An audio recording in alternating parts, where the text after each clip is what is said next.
4வது பாகத்துக்குள்ள நம்ம கடந்து வந்து அநேக பேர் இந்த தெய்வ செய்தியை இழந்துட்டாங்க. மறுபடியும் இந்த வார்த்தை கிடைக்குமா? ஆன்லைன்ல பார்க்கறத விட தேவனுடைய சமூகத்தில் அமர்கிற பிரசன்னமே வித்தியாசம். அதுதான் அந்த பிரசன்னத்தை அனுபவிக்கணும்னாக்கா எங்க போனாலும் எவ்வளவு கோடிகள் கொடுத்தாலும் கிடைக்காத தெய்வச்சான். அப்படி இருக்கிறது அவருடைய பிரசன்னம்.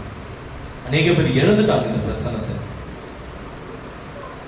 ஆதியாகமத்தில் 12ஆம் அதிகாரத்தில் கர்த்தர் அழைத்து ஆபிரகாமை ஆசீர்வதிக்கிறார்.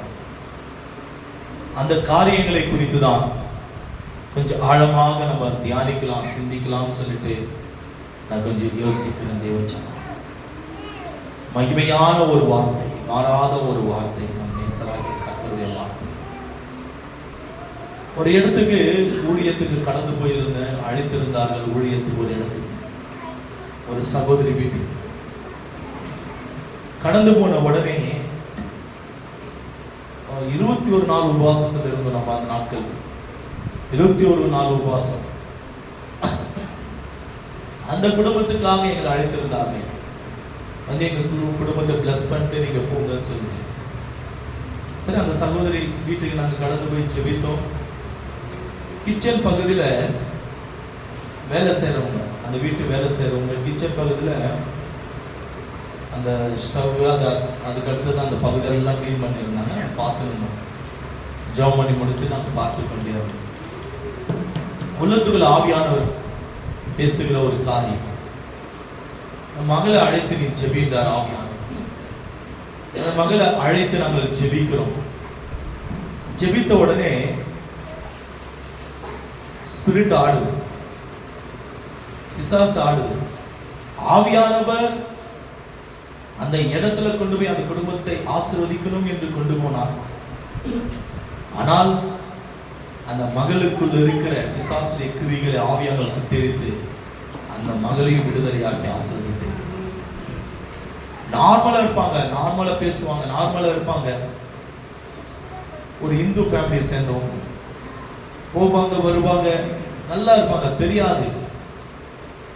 ஆவியானவர் சொன்ன உடனே அந்த கிச்சன் பகுதியிலிருந்து அம்மா வாங்க உங்களுக்காக ஜெபிக்கலாம், உபவாசத்தில் இருக்கிறோம் சொன்ன உடனே வந்து முழங்கால் படிட்டாங்க. உண்மையா ஒரு வார்த்தை சொல்லணுமா? கிறிஸ்தவங்களை விட புறஜாதிகள் தான் பக்தி வைராகியம் அதிகம். பக்தி வைராகியம் அதிகம். போய் பாருங்க, நீங்க போய் பாருங்களா. திருப்பதி எவ்வளவு கிலோமீட்டர் இங்கிருந்து? 300 கிலோமீட்டர் இருக்குமா? கிட்டத்தட்ட 300 கிலோமீட்டர் நடந்து போறாங்க. ஒன்று சொல்ற, நடந்து வர முடியுமா உங்களால? நடந்து வர முடியுமா? சொல்லுங்க, நடந்து வர முடியுமா? சூலத்தை குத்திக்கிறாங்க பாத்தீங்களா? இங்க குத்தி இங்க குத்துற சூலம் இந்த பக்கம் வருது. பக்தி வைராகியம் கொண்டவர்கள் புறஜாதி மக்கள். புறஜாதி மக்கள் அது கிறிஸ்தவங்களுக்கு இல்ல, தேவச்சனம் கிறிஸ்தவர்களுக்கு இல்ல. அதனால்தான் ஒரு வெற்றி அடையாமல் சாபம் என்ற வாழ்க்கைக்குள்ள சிக்கி தவிக்கிறோம். இது உணர வேண்டும் என்னுடைய பிள்ளைகள். அந்த சகோதரியை முழங்கால் படின்னு சொன்ன உடனே முழங்கால் படிட்டாங்க. நீங்க முழங்கால் படிடுங்க, முழங்கால் படிடுங்க, நாங்க உங்களுக்கு 10 முறை சொல்லணும். கரங்களை தட்டுங்க, நாங்க உங்களுக்கு 10 முறை சொல்லணும். கரங்களை உயர்த்தி அல்லேலூயா சொல்லுங்க, நம்ம 10 முறை சொல்லணும். அப்படியல்ல புறஜாதி ஜனங்கள். திருமலா, திருப்பதி வேற, திருமலா வேற. திருப்பதி கீழே இருக்கும், திருமலா மேல இருக்கும். மலை மேல இருக்குன்னா திருமலா. அந்த இந்து டெம்பிள், அந்த கோவில் இருக்கிற பகுதி தான் திருமலா. 4 கிலோமீட்டர் 5 கிலோமீட்டர் கியூல நிற்பாங்க ஜனங்க. 12 மணி நேரம் 24 மணி நேரம் நிற்பார்கள் கியூல ஜனங்க. நாங்க பார்த்திருக்கிறோம், எங்களுக்கு தெரியும். 5 கிலோமீட்டர் வரைக்கும் நிற்பாங்க கியூல, ஒரே இடத்துல நின்று இருப்பாங்க. ஒரு 5 நிமிஷம் நம்ம ஆராதினாங்க, நம்மளால ஆராதிக்க முடியவில்லை. ஒரு 5 நிமிஷம் நின்று ஜெபிக்கிறாங்க, நம்மளால ஜெபிக்க முடியவில்லை. ஏன் ஆசீர்வாதத்தை பெறல? யார் மூலியமா ஆசீர்வாதத்தை பெற முடியவில்லை என்றால் உங்கள் மூலியமாகவே உங்களுடைய ஆசீர்வாதத்தை நீங்கள் தடை செய்து கொள்ளுகிறீர்கள். உங்கள் மூலியமாகவே உங்களுடைய ஆசீர்வாதத்தை நீங்கள் தடை செய்து கொள்ளுகிறீர்கள். அற்புதமான ஒரு நாள். இந்த நாள்ல தேவனுடைய ஆசீர்வாதங்கள் கிடைக்கும் பொழுது அந்த ஆசீர்வாதத்தை பெற்றுக்கொள்ள வேண்டும். தேவனுடைய பிள்ளைகள் மிஸ் பண்ணக்கூடாது. ஊழியக்காரன் இந்த வார்த்தையை சொல்கிறார் என்றால் இந்த வார்த்தைக்கு கீழ்ப்படிய வேண்டும். எல்லோ சபைக்கு வந்தோம், ஏனதானும் அமருகிறோம் கேட்கிறோம் அல்ல, வார்த்தைக்கு உடைய செவிகளை சாய்த்து கேட்க வேண்டும். இந்த வார்த்தைக்கு கீழ்ப்படிய வேண்டும் என்னுடைய பிள்ளைகள். புரியுதுங்களா உங்களுக்கு? அவங்க சொன்ன உடனே நெடுமுழங்கால் படியிட்டார்கள். நெடுமுழங்கால் படியிட்ட உடனே, சிஸ்டர் நீங்க ஏசப்பா எனக்குள்ள வாங்க, எனக்குள்ள வாங்க, எனக்குள்ள வாங்கன்னு சொல்லுங்கன்னு சொன்னேன். அவங்க சொன்ன ஒரு காரியம் என்ன தெரியுங்களா?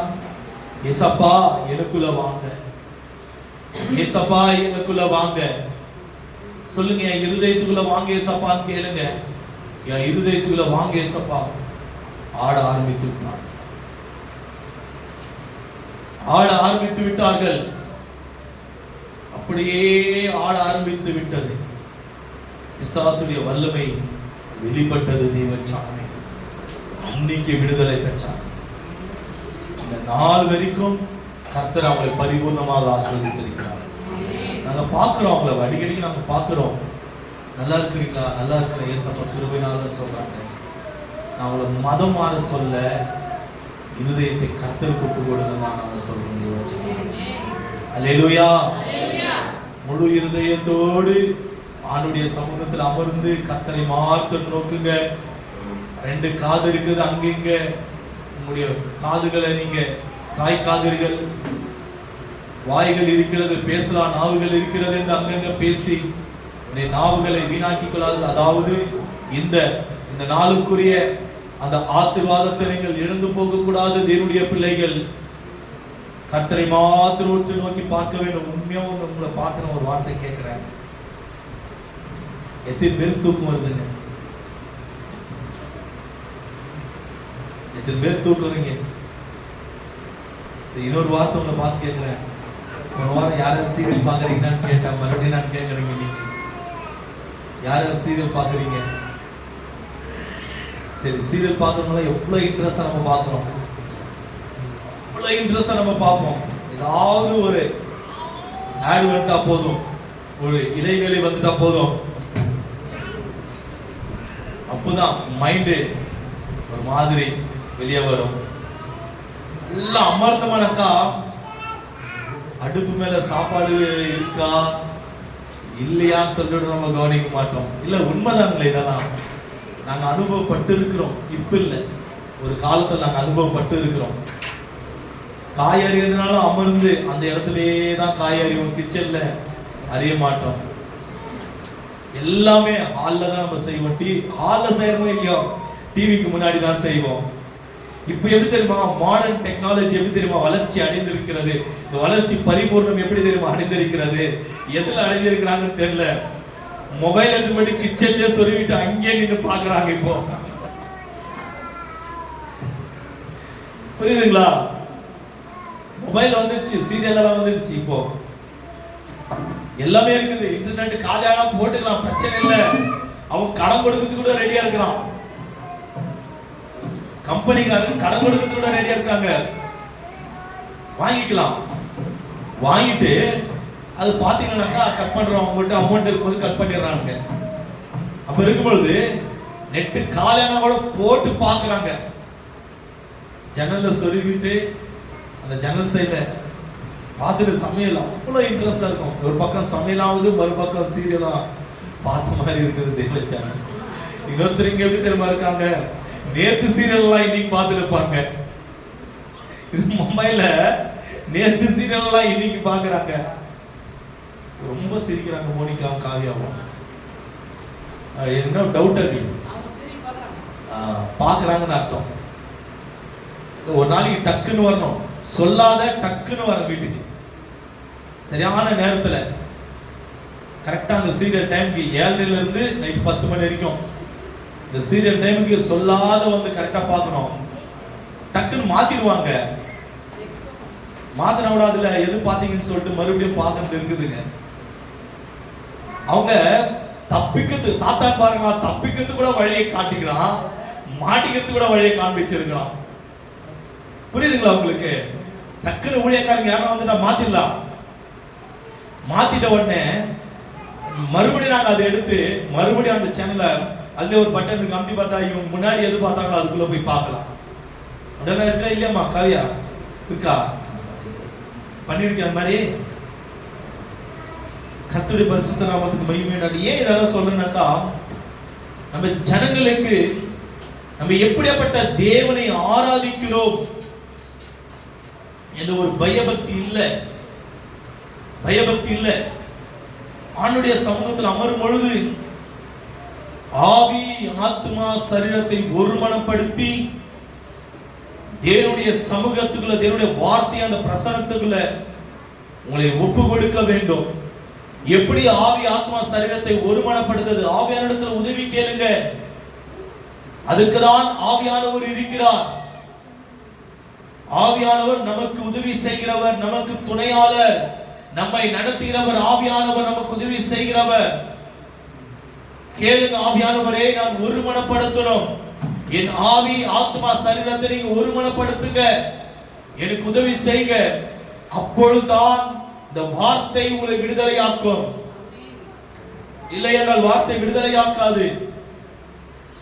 நாங்கள் எல்லாம் திருப்பத்தூர்ல வைராகியத்தோடு 3 நாட்கள் உபவாசம் இருந்து ஜெபிக்கிறவர்கள். திருப்பத்தூர் பார்த்தோம் என்றால் 3 நாள் கேட் லாக் பண்ணிடுவாங்க. லாக் பண்ணிட்ட உடனே